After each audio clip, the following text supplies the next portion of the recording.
Твоего жениха зовут как мою первую любовь. Задумчиво, со счастливой улыбкой на лице произнесла Татьяна Андреевна. Дмитрий. Эх, где мои 15 лет? Дочка весело засмеялась, подтягивая горячий шоколад. Мамочка, мне уже давно не 15. Целых 24 неделю назад исполнилось. А ты все свои школьные годы вспоминаешь. Женщина утвердительно покачала головой, взяла карамельку и демонстративно забросила ее в рот. Сладкая тогда жизнь была, Ниночка. Сладкая любовь. «Мамочка, а с папой ты когда познакомилась? Это ты про него?» «Не-а. С папой сразу после школы узнали друг друга. Да и не было там любви. Назло с ним отношения начала, а потом закрутилась, и появилась ты. Молодость глупая. Но мы же в браке и 2 года не пожили. Он другую нашел и укатил, а я тебя растила одна, с бабушкой. А ты не обижалась на него?» Татьяна Андреевна рассмеялась. «Конечно, нет. Мне все равно было. Любила я совсем другого парня и тебя получила как подарок. Разве могу жаловаться? Говоришь, Дмитрий, как и у меня? А почему вместе не были?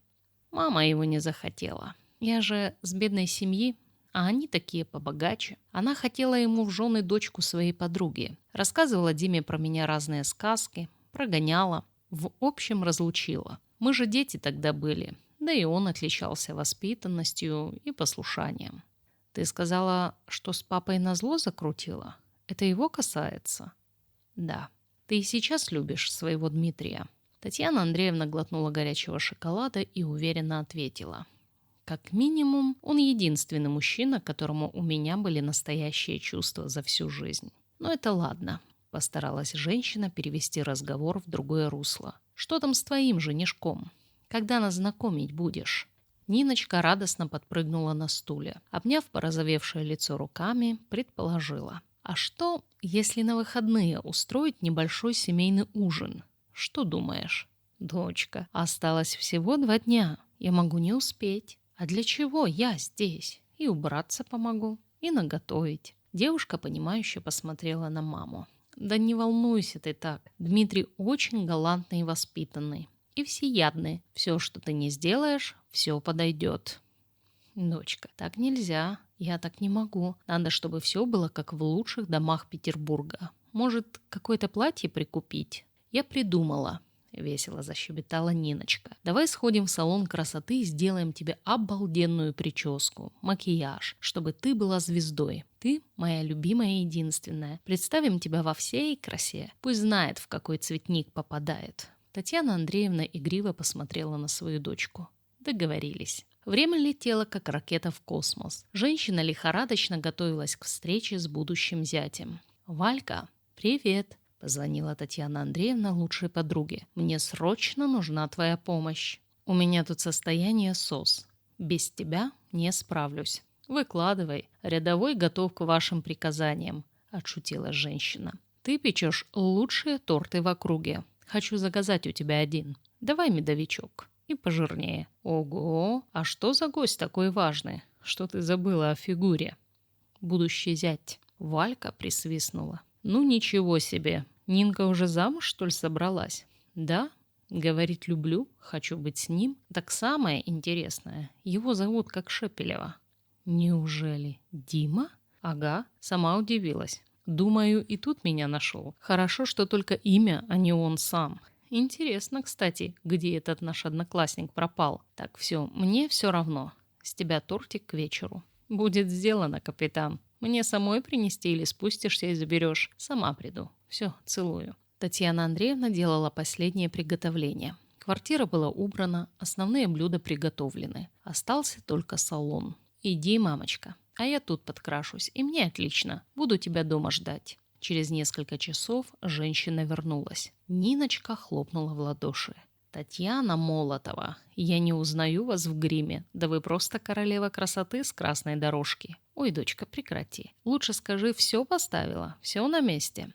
«Офигеть! Я сама в восторге от тебя. Может, нам фотосессию сделать совместную? Тебе еще в модели можно. Еще и фигура, и рост позволяют».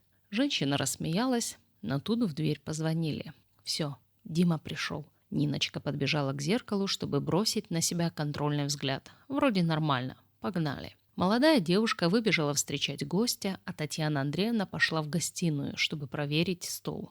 «Мамочка, мы уже здесь. Давай знакомиться». Татьяна Андреевна оглянулась и чуть не свалилась без сознания. Перед ней стоял Дмитрий Шмелев. Ее первая любовь. Нет, этого просто не может быть. Как так? «Не волнуйся, мама, ты вся побелела. Присядь». Девушка повернулась к любимому и сказала: «Это она от переживаний, хотя ты тоже весь окаменел. Да что с вами? Успокойтесь, всего лишь знакомство». Через минуту Татьяна Андреевна немного пришла в себя и постаралась взять под контроль эмоции. Что делать? Говорить или нет дочке, что это тот самый Дмитрий, о котором она ей рассказывала 2 дня назад? Нет, нельзя. Это безумие. Поэтому выдавила улыбку и, протянув руку, уверенно произнесла: «Добрый вечер, Дмитрий. Приятно познакомиться». Мужчина сам не понимал, что происходит на самом деле, а что вымысел воображения, поэтому ответил рукопожатием. «Добрый день, Татьяна. Приятно. Ты обычно такой разговорчивый. Тебя не остановить, а перед моей мамой, как испуганный кролик, стоишь. Да ладно, давайте садиться за стол. Посидим, выпьем по бокальчику вина, а потом обстановка наладится, я уверена». Ужин начался.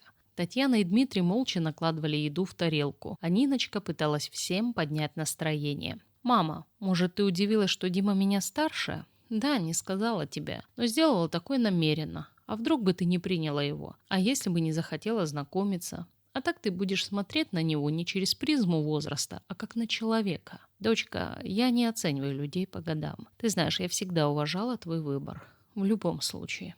«Моя дорогая», — протянула Ниночка, крепко обняла маму и поцеловала. «Видишь, моя мама мировая. Лучше просто нет». «Да, я заметил», — произнес Дмитрий, глядя на Татьяну Андреевну. «Она очень красивая, стильная и умная женщина. Уверен, что таких больше в мире нет. Мне так нравится гораздо больше. Хотя, если бы ты так смотрел на другую женщину, да еще произносил такие комплименты, я бы ревновала». Ниночка принялась весело смеяться. «Слушайте, пойду сока возьму. Прямо в горле пересохло». Девушка встала и быстро пошла на кухню. «Нам нужно поговорить», — воспользовавшись ситуацией, произнес Дмитрий. «Причем срочно и обязательно. Встретимся в ресторане «Белая лилия» завтра в 7 вечера». «Зачем?» Татьяна Андреевна смотрела Диме прямо в глаза. Казалось, что сердце вот-вот выскочит из груди.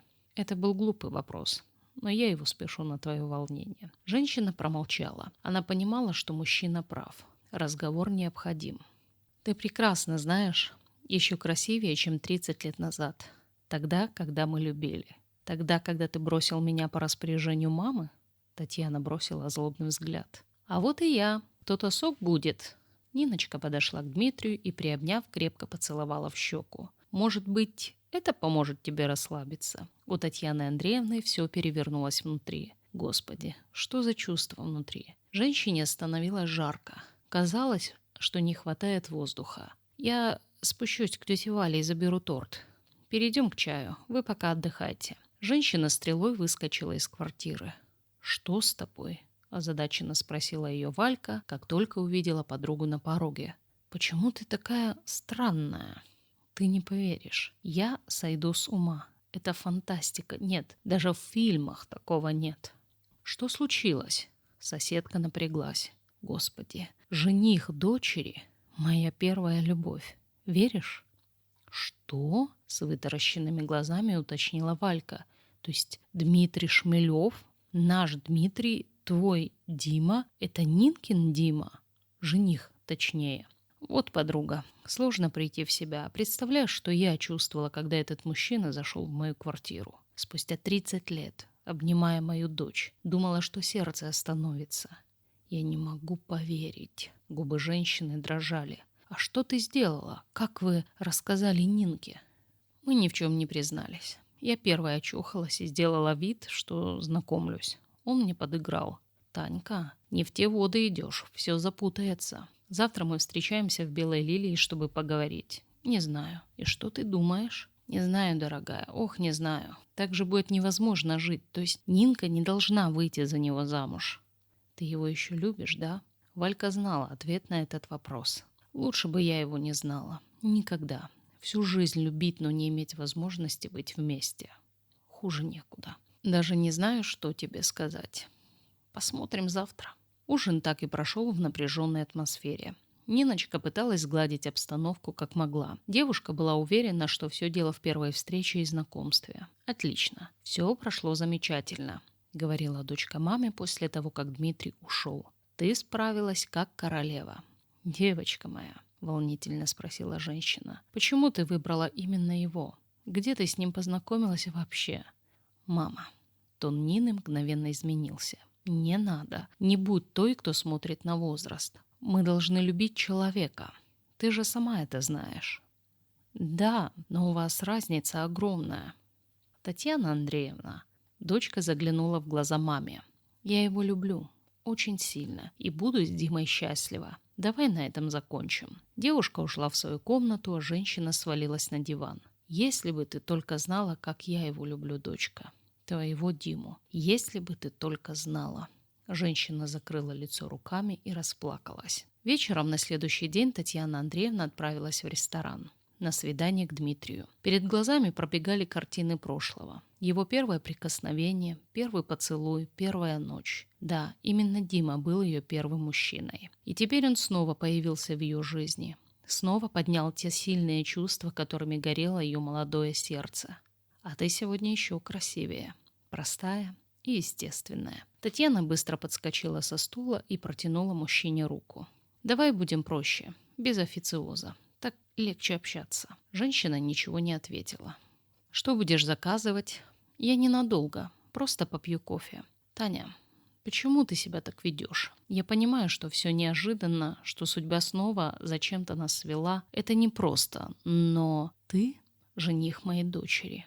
Мой первый мужчина. Человек, которому я когда-то давно, 30 лет назад, доверила всю себя. Который меня бросил из-за убеждений мамы. Который оставил меня один на один с жуткой болью. Который сейчас говорит, что любит мою дочь. И хочет на ней жениться. Татьяна Андреевна посмотрела Дмитрию прямо в глаза и продолжила. И еще заявляешь, что женишься на Нине. И еще спрашиваешь, почему я так себя веду? Ты серьезно? Для меня это тоже стало большой неожиданностью. Ты думаешь, я бы хотел вот так снова встретить тебя?» Мужчина крепко сжал в руке стакан с коктейлем. Как будто не решался сказать до конца все, что хотел. «Я искал тебя. Прожил в браке с Олей недолго.